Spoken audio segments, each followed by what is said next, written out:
काल गुढीपाडव्यानिमित्त आयोजित करण्यात आलेल्या मेळाव्यात मनसे प्रमुख राज ठाकरे यांनी विविध विषयांवर भाष्य केलं. शेतकरी आत्महत्येच्या मुद्द्यांवर देखील राज ठाकरे यांनी भाष्य केले.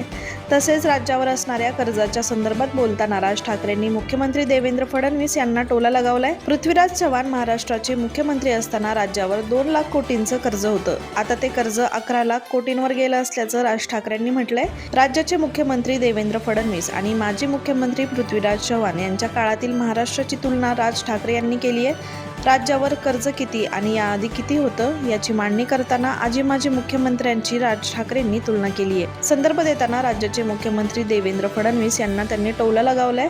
मुख्यमंत्री बोलत आहेत, विकास करत आहोत. महाराष्ट्राला 3 ट्रिलियनची इकॉनॉमी बनवायची आहे असे ते बोलत आहेत.